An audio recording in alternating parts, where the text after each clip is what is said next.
Good morning students. आज हम करेंगे व्याकरण के चौथे पाठ को, जो है शब्द और वाक्य। शब्द क्या होते हैं और वाक्य क्या होते हैं, आज इनके बारे में हम जानेंगे। ठीक है, तो यहाँ पर देखिए, ये कौन सी पिक्चर है? ये कबूतर है, ये हाथी है, ये मछली है। तो कबूतर, क प्लस बू प्लस त प्लस र, कबूतर। क में बू जोड़ दिया, फिर त जोड़ दिया, फिर र जोड़ दिया, तो क्या बन गया? कबूतर। ठीक, इसी तरह अब यहाँ पर देखिए, हा है, हा में हमने क्या जोड़ दिया? थी, तो क्या बन गया? हा थी। अब इसी तरह म है, उसमें हमने छ जोड़ दिया, फिर ली जोड़ दिया, तो म छ ली, क्या बन गया? मछली, है ना। तो यहाँ पर हमने क्या देखा? इन वर्णों को जब हमने जोड़ा तो एक ये शब्द बन गया, ये शब्द बन गया। इन वर्णों को हमने जोड़ा तो यहाँ पर एक शब्द बन गया। वर्णों के मेल से शब्द बनते हैं। इन्हीं वर्णों को जब हम जोड़ देते हैं तो क्या बन जाता है? शब्द बन जाते हैं। जैसे क प्लस बू प्लस त प्लस र, कबूतर।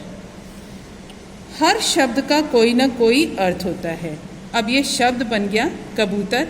अगर कबूतर सामने भी ना हो तो, लेकिन अगर आप ये शब्द बोलेंगे तो आपको समझ में आ जाएगा आप कबूतर कैसा होता है, क्योंकि इसका अर्थ है। ठीक है, तो हर शब्द का कोई ना कोई अर्थ होता है। कोई भी शब्द आप बोलते हो, कबूतर है, हाथी है, मछली है, छतरी है, सूरज है, गमला है, ऐसे कई शब्द हैं जिन्हें आप बोलोगे तो उनसे क्या है? अर्थ मिलता है। और अगर अर्थ नहीं मिले तो वो शब्द ही नहीं होता है। अब इन वर्णों को देख लो, इन वर्णों को जो हमने मिलाया, ये जो वर्ण थे आगे पीछे कर दिए, त र बू क, इनको भी हमने मिला दिया, शब्द बन गया तरबूक। ये शब्द बना तरबूक, त र बू क। इससे कोई भी, जो अगर ये शब्द बन भी गया तो इससे कोई अर्थ नहीं निकल रहा। ठीक है, तो ये शब्द ही नहीं है, तरबूक शब्द नहीं है, क्योंकि इसका कोई अर्थ नहीं होता। तो अर्थ होना ज़रूरी है। अगर हम वर्णों को जोड़ते हैं, उससे कोई अगर अर्थपूर्ण शब्द बनता है तभी वो शब्द होगा। अब जैसे गमला है, ग प्लस म प्लस ला, अब इसे जोड़ दिया जाए तो क्या बन जाएगा? गमला। तो ये गमला शब्द है। अब इसी तरह म ग ला, इसको जोड़ दिया जाए तो ये कोई शब्द नहीं होगा। ये है निरर्थक, यानी बिना अर्थ वाला। ये अर्थ वाला शब्द है, ये बिना अर्थ वाला। बिना अर्थ वाला कोई भी शब्द नहीं होता है। ठीक, तो वर्णों का वह समूह जिसका कोई अर्थ हो शब्द कहलाता है। वर्णों का वह समूह जिसका कोई अर्थ हो क्या कहलाता है? शब्द कहलाता है। ठीक है, अब है वाक्य। ये समझ में आया? वर्णों के, जब वर्णों को हम जोड़ते हैं और जोड़ने के बाद कोई सार्थक यानी अर्थ वाला शब्द मिले, उसे हम कहते हैं शब्द। वर्णों का समूह जिसका अर्थ हो शब्द कहलाता है। ठीक, वाक्य देखते हैं। शब्दों के सही मेल से वाक्य बनते हैं। शब्दों को अगर हम सही मिलाएं, सही मिलान हो इसका, सही मेल हो इसका, तो क्या बन जाता है? वाक्य बनते हैं। शब्दों को किसी भी तरह जोड़ देने से मात्र वाक्य नहीं बनता। ठीक है, शब्दों को किसी भी तरह जोड़ देने मात्र से वाक्य नहीं बनता। अब यहाँ देखो, ईशान एक शब्द है, खेल एक शब्द है, रहा अलग शब्द है अलग शब्द है। इन सबको अगर हमने जोड़ दिया तो क्या बन गया? ये वाक्य बन गया। ईशान प्लस खेल प्लस रहा प्लस है, ईशान खेल रहा है। ठीक, अब यही हम उल्टा पुल्टा कर दें, खेल पहले लिख दें, है उसके बाद, ईशान उसके बाद, रहा उसके बाद, तो खेल है, ईशान रहा, ये कोई शब्द बना? ये कोई वाक्य बना? नहीं, ये सारे शब्द उल्टे पुल्टे हो गए। तो ईशान खेल रहा है, ये सही मेल हुआ। सही मेल से ही, शब्दों के सही मेल से ही वाक्य बनते हैं। अब यहाँ देखो, बंदर बैठा है, बंदर एक शब्द है, बैठा एक शब्द है और है एक शब्द है। तो बंदर बैठा है, बंदर बैठा है, तो ये क्या हो गया? वाक्य। शब्दों के सही मिलान से, सही मेल से वाक्य बना।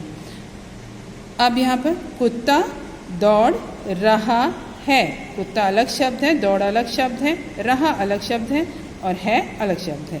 इन सबको जोड़ दिया गया तो क्या बन गया? ये पूरा एक वाक्य बन गया, कुत्ता दौड़ रहा है। तो ये सारे शब्द समूह क्या हैं? वाक्य हैं।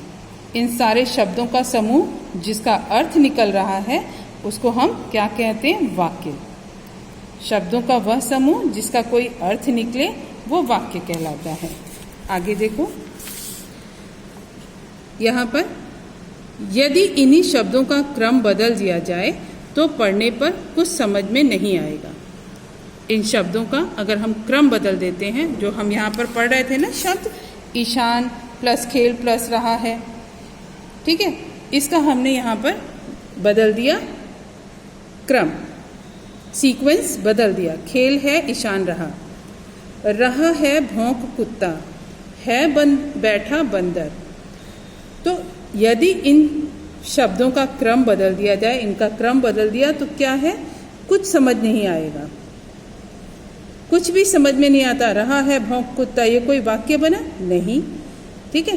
तो परिभाषा क्या बन जाएगी इसकी? शब्दों का वह समूह जिसका कोई अर्थ निकले उसे क्या कहते हैं? वाक्य कहते हैं।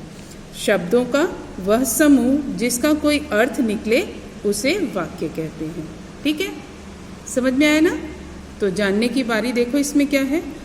वर्णों का वह समूह जिसका अर्थ हो शब्द कहलाता है, और शब्दों का वह समूह जिसका कोई अर्थ निकले वो क्या कहलाता है? वाक्य कहलाता है। तो पाठ यहाँ पर ख़त्म हुआ। इस पाठ को जिस तरह से मैंने आपको पढ़ाया है आप अच्छे से पढ़िए। अगर समझ में आए तो वीडियो बार बार देखिए। ठीक है, शब्द क्या होते हैं? वर्णों का वह समूह जिसका कोई अर्थ हो शब्द कहलाता है, और शब्दों का वह समूह जिसका कोई अर्थ निकले उसे वाक्य कहते हैं। ठीक है।